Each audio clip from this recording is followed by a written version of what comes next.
major prize is $5,000, which is a cash prize, and it's sponsored by Griffith City Council. But also, the winning work also gets acquired into our collection, so it helps. The award helps grow our National Contemporary Jewellery collection as well.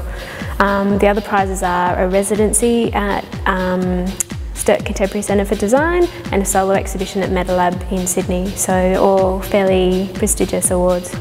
I think what has stood out is the high quality of the work in general. It's been a really difficult process to select down to the number of works for the exhibition, and there are many worthy winners. And as I think I mentioned, it really comes down to, in the end, a personal response to what you see. After all of the important criteria has been considered, that's the crunch, you know, that sort of thing that you can't quite put into words that makes the winner.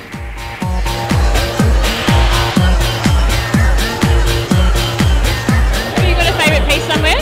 No, I think they're all really nice in their own way. I'd find it really hard to actually pick my favourite here. I'm loving every bit of this. This is the stuff that I come for. This in particular, I really like this, yeah.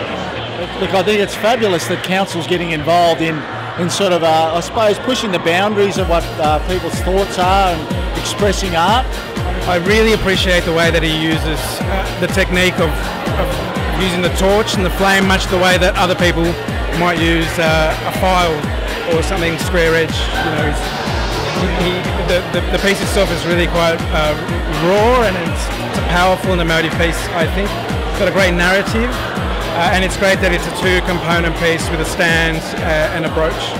I also personally really appreciate the ambiguity of the piece, that, you know, it kind of reads like an industrial wasteland, and the brooch itself can also be read as a beautiful rose or a nice, you know, traditional kind of flower brooch. Well, Kaori's piece for me is a beautiful. I want to use simple in the best possible way. It's a beautiful, simple piece, and then the componentry is kind of just falls on the body really beautifully. Each component is fabricated from mild steel, and they're just really beautiful, simple, folded forms that are welded together. It's like a contemporary bead, if you like, and she just composed it really beautiful, and it's probably the most wearable of the three pieces, I think.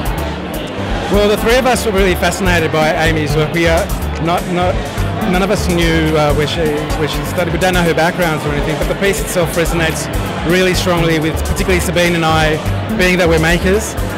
These components are actually pre-made, pre-cast components made for the retail market.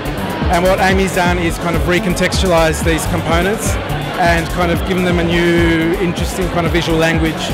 And I don't think many people would dare use these components in this particular way, and so it's a very brave and inspired piece.